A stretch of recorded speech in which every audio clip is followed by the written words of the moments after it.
Hello, Ospreys. Welcome to an international weekend recap on Inside Swoop in 90. I'm Michelle Gonzalez here to give you the inside scoop on Inside Swoop. Rival leaders in Afghanistan were both sworn in as president this week at separate ceremonies, causing confusion about the future of the peace deal signed by the U.S. and the Taliban.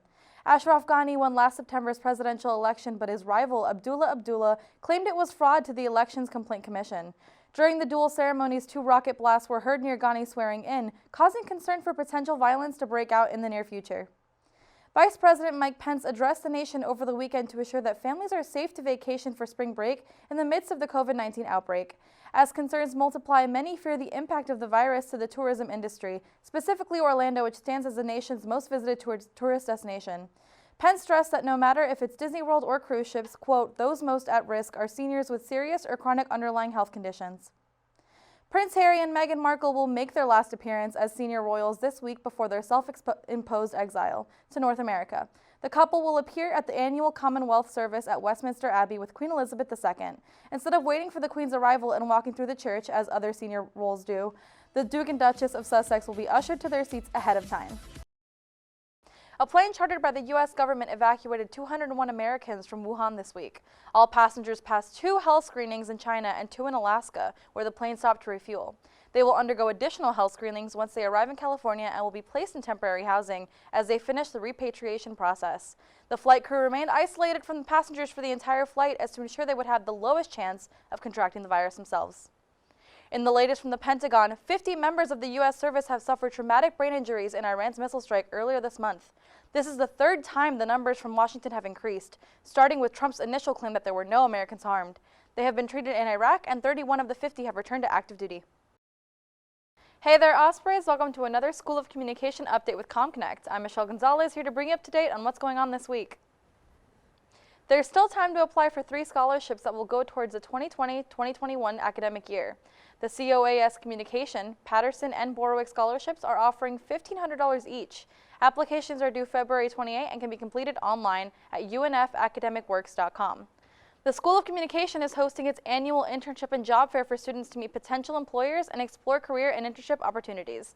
On March 3rd, students will have the opportunity to interact one-on-one with numerous organizations and make a case for why they should be considered for the job. The event is in the ballroom in Student Union West from 12 to 3 p.m. Communication students are encouraged to upload their resumes to the UNF Career Success website before the fair so that professionals can search for them and schedule interviews. Check out UNF's page on Handshake for information on which companies are attending and what they're hiring for.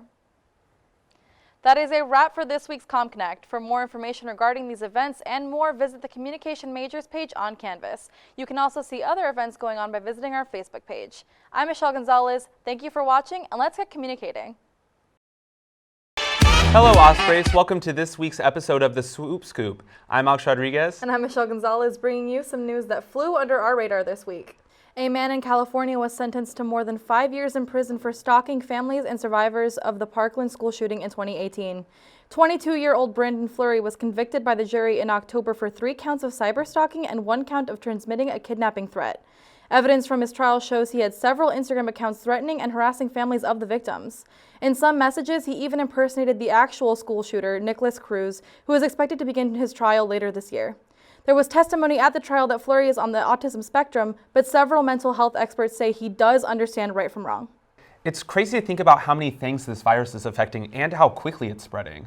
And I don't know if you know this, but pets have started testing positive for coronavirus as well. Really?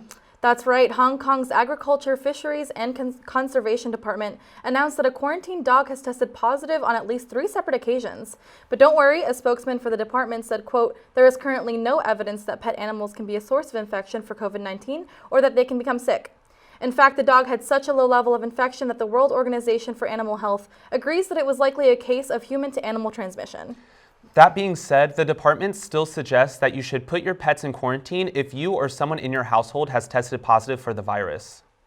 The coronavirus outbreak continues to cause panic worldwide as the World Health Organization declared COVID-19 to be an official pandemic. WHO urged all countries to act aggressively in order to contain the spread of the virus. Cities around the nation are joining global counterparts in the decision to ban large gatherings, and President Trump has made an announcement that he is restricting all European travel to the U.S.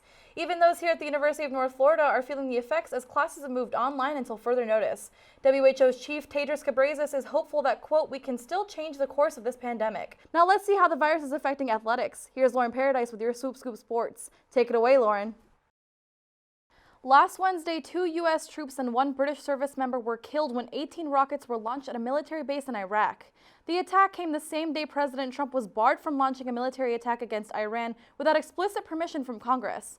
On Thursday, U.S. defense leaders threatened to strike in retaliation against an Iranian-backed Shia militia group in Iraq, as AP reports they think they know who launched the rockets. Defense Secretary Mark Esper told Pentagon Press that President Trump has given him the authority to do what he needs to do, stating, quote, "You don't get to shoot at our bases, kill and wound Americans, and get away with it." According to AP, these rapidly unfolding events have signaled a renewed spike in tensions with Tehran 2 months after Iran's ballistic missile strike. The Iditarod Trail sled dog race in Alaska is the world's most famous sled dog race. Yeah, that's right. But I haven't heard anything about it recently. Well, that's because interest has dropped in recent years, mostly due to the decrease in the amount of cash prizes, which make it difficult for mushers to compete in such an expensive sport. PETA and other animal rights activists have also begun to put pressure on sponsorships to drop their support. Alaskan Airlines has most recently dropped theirs for the next year's race. That being said, officials are looking to breathe new life into the competition, as they've joined a sled dog racing series that features TV coverage and GPS tracking.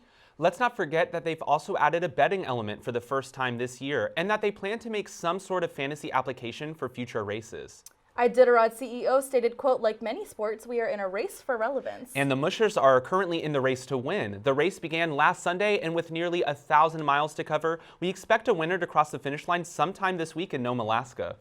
Well, you guys, don't forget to check out our Facebook and Twitter page for weekday updates on the most important news. That's a wrap for this episode of Swoop Scoop. We aren't sure when we'll be back, but make sure to watch our Inside Swoop in 90 episodes starting again after spring break. Make sure to stay safe and healthy out there, and please wash your hands. I'm Michelle Gonzalez. And I'm Alex Rodriguez. We'll see you next time.